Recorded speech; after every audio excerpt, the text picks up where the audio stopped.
Cette vidéo n'est pas un hasard. Si tu es tombé dessus maintenant, ce n'est peut-être pas simplement une coïncidence. Parce qu'il y a des moments dans la vie où tu te poses trop de questions en silence. Tu avances, mais tu ne comprends pas toujours ce qui se passe. Tu fais des efforts, mais les résultats ne suivent pas comme tu veux. Et dans ce genre de période, tu peux commencer à te demander « Pourquoi c'est aussi difficile ? Pourquoi ça ne change pas ? Est-ce que je suis seul dans ce que je vis ?» Si tu ressens ça en ce moment, prends quelques secondes pour liker la vidéo, laisser un commentaire pour dire ce que tu traverses réellement et t'abonner à la chaîne parce que ce message peut t'aider à voir ta situation autrement. Maintenant écoute bien, sans distraction, parce que ce que tu vis peut avoir un sens que tu ne vois pas encore. Il y a une vérité que beaucoup de personnes découvrent trop tard. Les épreuves ne sont pas toujours des blocages. Parfois, ce sont des transformations déguisées. Sur le moment, tu vois une difficulté. Tu vois une perte. Tu vois un retard. Mais en réalité, il peut y avoir un processus plus profond en train de se produire. Une épreuve ne parle pas seulement de ce que tu perds. Elle parle aussi de ce que tu deviens. Et c'est là que beaucoup de gens se trompent. Ils interprètent leur situation uniquement avec leurs émotions du moment. Ils pensent que si c'est difficile, c'est forcément mauvais. Si ça bloque, c'est forcément un échec. Si ça tarde, c'est forcément fini. Mais ce n'est pas toujours vrai. Il y a des périodes où Dieu agit précisément à travers ce que tu ne comprends pas encore. Pas forcément de manière visible, pas forcément rapide, mais de manière réelle. Un des premiers signes que tes épreuves ne sont pas inutiles, c'est que quelque chose change en toi pendant que tout semble difficile autour de toi. Tu deviens plus réfléchi. Tu prends plus de recul. Tu réagis différemment. Et même si la situation n'est pas encore réglée, toi, tu n'es déjà plus exactement la même personne qu'au début. Ça, c'est déjà une transformation. Un autre point important, c'est que les épreuves révèlent ce que tu ne voyais pas avant. Tes limites, tes habitudes, tes réactions, ta manière de gérer la pression. Ce n'est pas toujours confortable à voir, mais c'est utile. Parce que tant que tu ne vois pas certaines choses, tu ne peux pas les corriger. Et parfois, une période difficile est justement là pour t'amener à ce niveau de lucidité. Un témoignage peut t'aider à comprendre cela. Une personne traversait une période très compliquée dans sa vie. Tout semblait bloqué. Elle avait l'impression que rien ne fonctionnait, malgré ses efforts.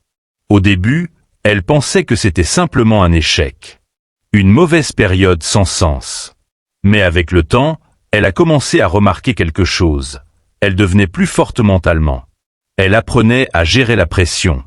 Elle prenait des décisions plus réfléchies. Elle ne réagissait plus de la même manière qu'avant. Et surtout, elle a fini par comprendre que certaines portes fermées l'avaient protégée de mauvaises directions. Ce qu'elle voyait comme un blocage était en réalité un réajustement. Et c'est là une clé importante.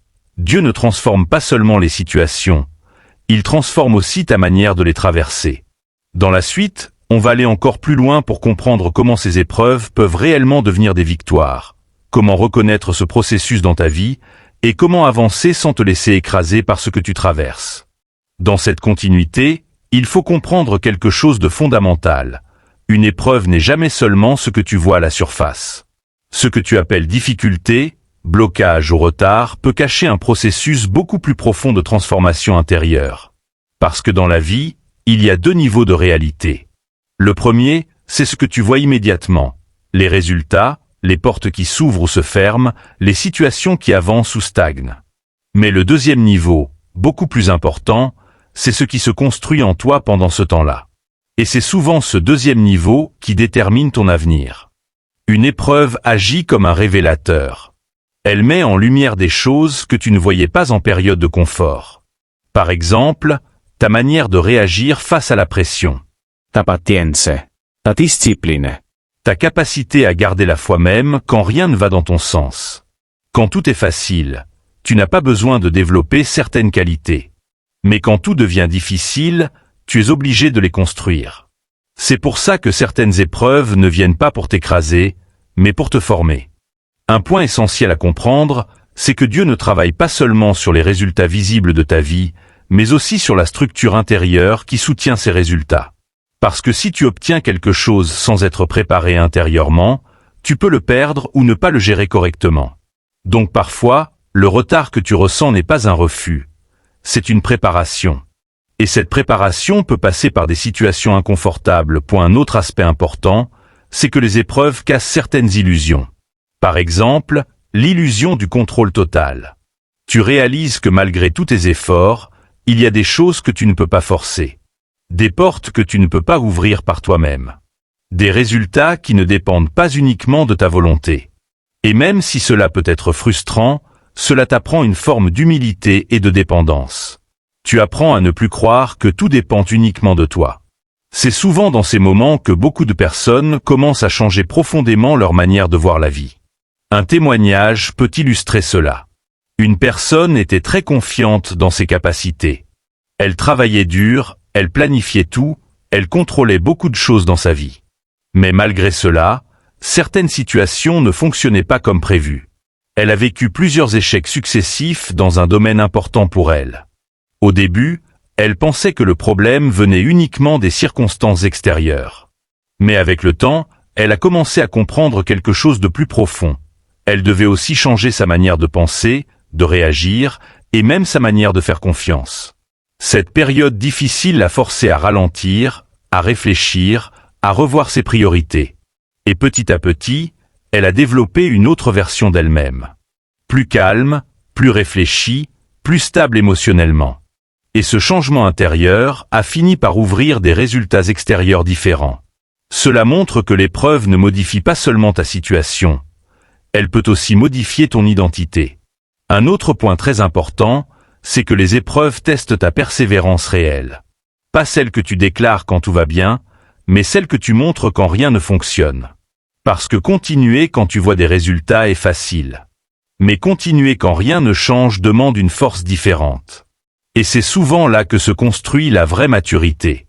Dans ces périodes, beaucoup de personnes abandonnent trop tôt, non pas parce qu'elles n'ont pas de potentiel, mais parce qu'elles interprètent mal la phase qu'elles traversent.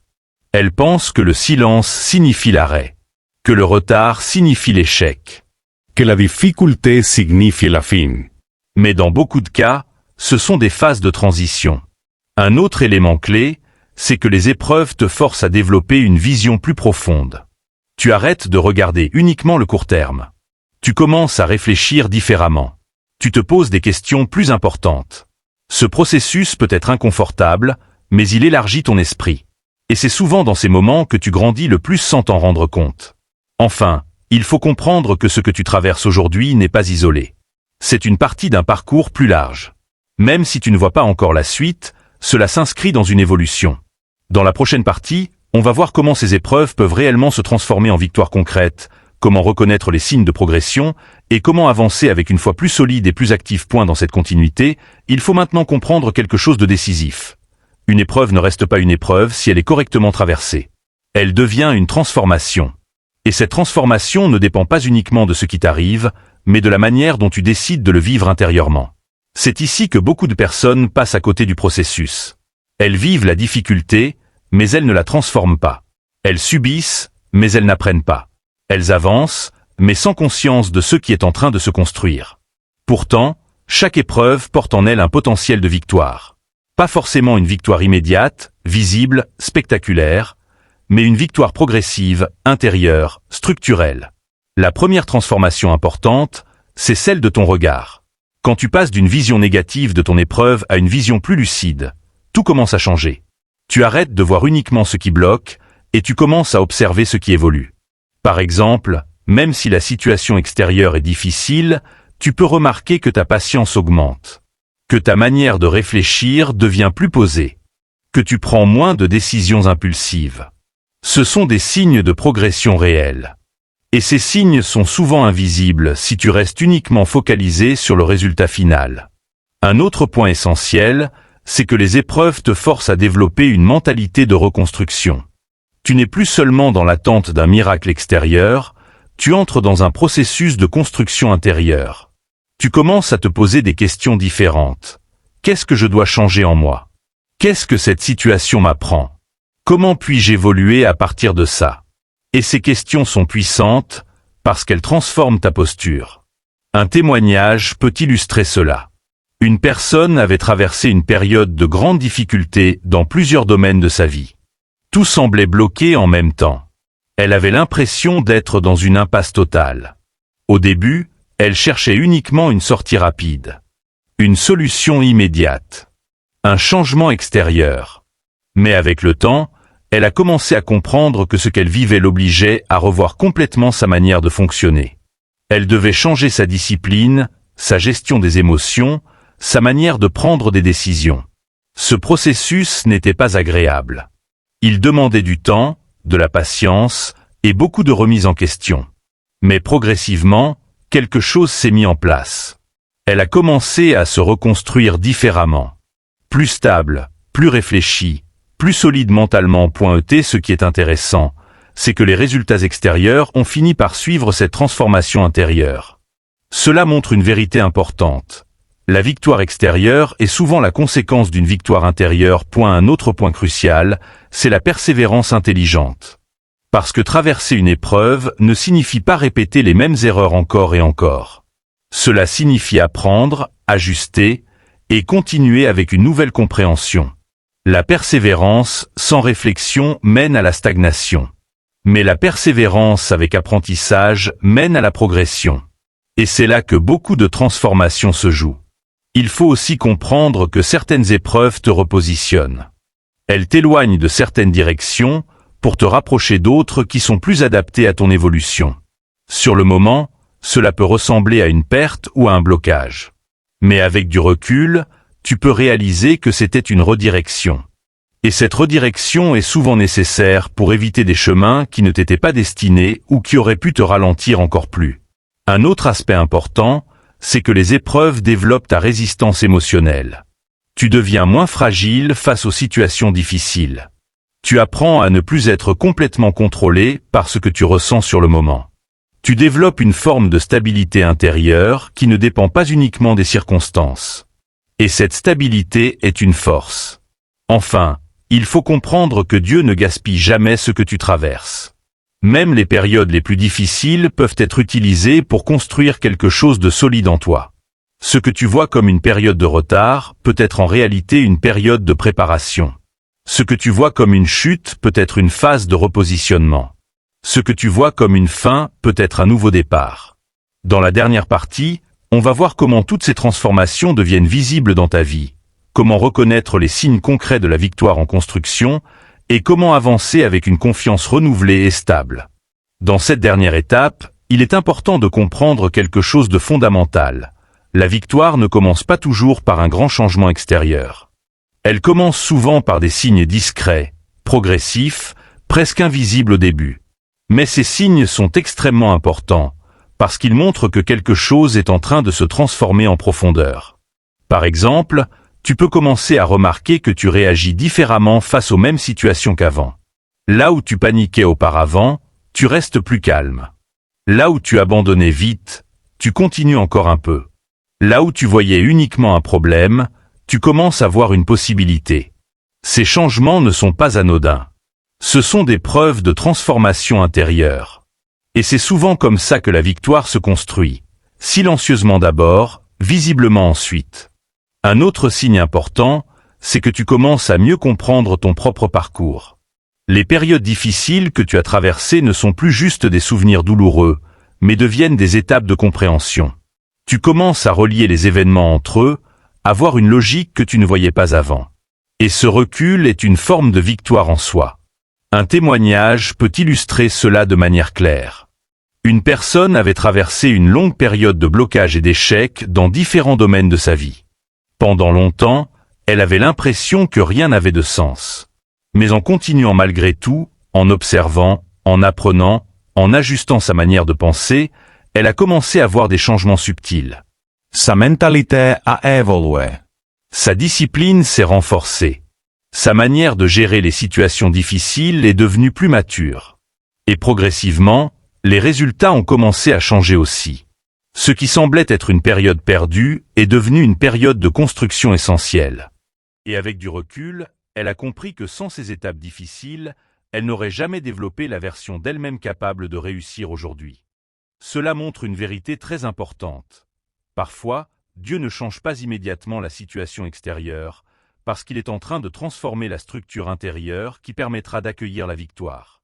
Un autre point clé, c'est que la vraie victoire n'est pas seulement un résultat, c'est une stabilité.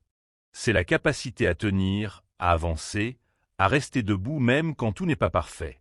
Si tu arrives à continuer malgré les incertitudes, malgré les retards, malgré les doutes, alors tu es déjà en train de gagner quelque chose de beaucoup plus profond que ce que tu imagines. Il faut aussi comprendre que la victoire peut prendre du temps à se manifester complètement. Mais cela ne signifie pas qu'elle n'est pas en train de se construire. Ce que tu fais aujourd'hui, ce que tu apprends aujourd'hui, ce que tu changes aujourd'hui, tout cela prépare le terrain de demain. Et c'est souvent là que la foi prend tout son sens. Pas une foi basée uniquement sur ce que tu vois, mais une foi basée sur la confiance dans le processus. Une confiance qui dit « Même si je ne comprends pas tout maintenant, je continue d'avancer. » Enfin, rappelle-toi ceci, tes épreuves ne sont pas la fin de ton histoire. Elles sont une partie de ton histoire. Une partie difficile, oui, mais une partie qui peut devenir essentielle dans ton évolution. Dieu ne t'a pas abandonné dans ces moments. Il est souvent en train de faire quelque chose de plus profond que ce que tu peux voir immédiatement. Et si tu continues à avancer, à apprendre, à te relever, alors ce que tu vis aujourd'hui peut devenir la base d'une future victoire que tu n'imagines même pas encore. Si ce message t'a parlé, prends un moment pour liker la vidéo, laisser un commentaire pour partager ce que tu traverses actuellement, et t'abonner pour continuer à recevoir des contenus de motivation et de foi. Et n'oublie jamais, ce n'est pas parce que c'est difficile maintenant que c'est perdu. Ce n'est pas parce que tu ne vois pas encore la victoire qu'elle n'est pas en train de se construire. Continue. Tu es en transformación.